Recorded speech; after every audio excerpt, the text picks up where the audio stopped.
Ocean was sparked early on by the undersea world of Jacques Cousteau, which aired on television in the 60s, and no one had ever seen anything like that, I think, before he had started doing those specials, and it was just like landing on the moon for me.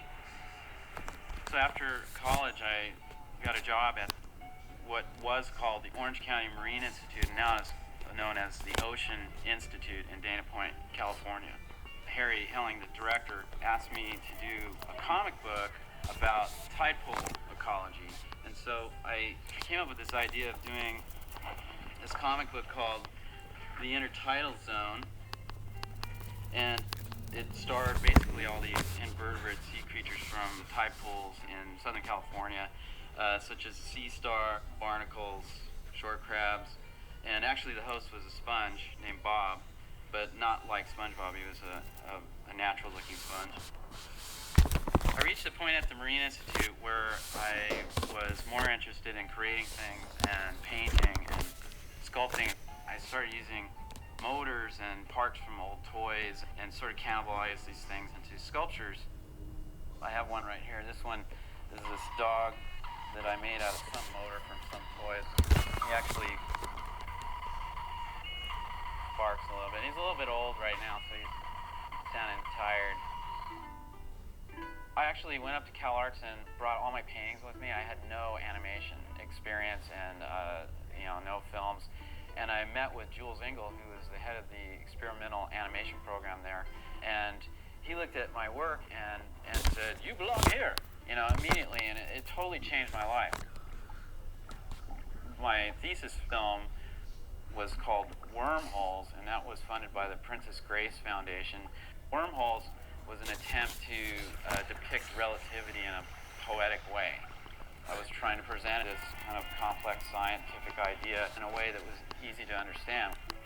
I had a film accepted into the Ottawa Animation Festival, so I went to a screening of Wormholes, and I love the style, but it was extremely cerebral and conceptual and warped.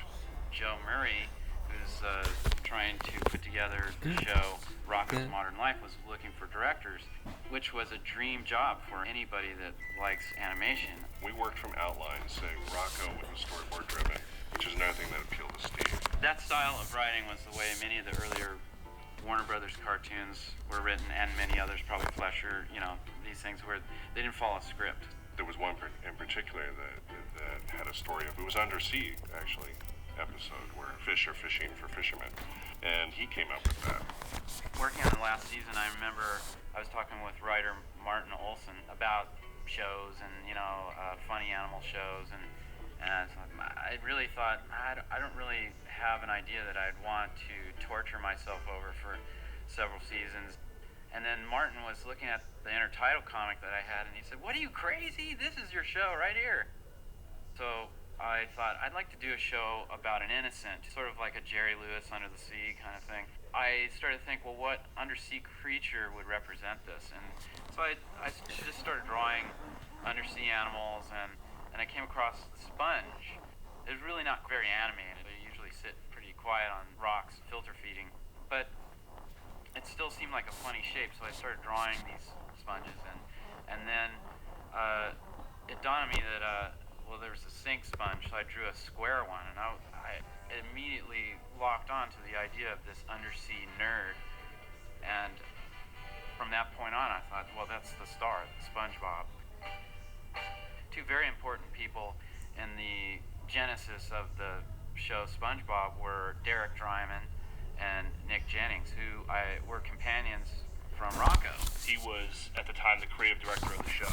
And so that's the first time we got to write together and work together. Steve called me up and said that he was putting this pitch together, and he needed a little bit of a couple of paintings to sort of lock in visually what's going on for the background style. I actually hired those guys to come over to my house and help me develop this pitch Bible, which is what most people, when they pitch an animated show, they come up with some kind of information about the design and the concept and story ideas.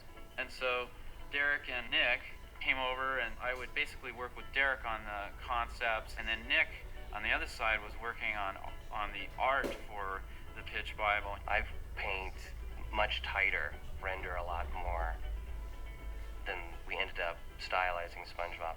And Steve's paintings were exactly the opposite. They were super loose, super rough, and really fun to look at and really colorful. It took a while for me to sort of get into that sort of idea of keeping looser and, getting as loose as possible. We couldn't just translate his style of painting right into animation. It was just a little too loose. I try not to walk in with an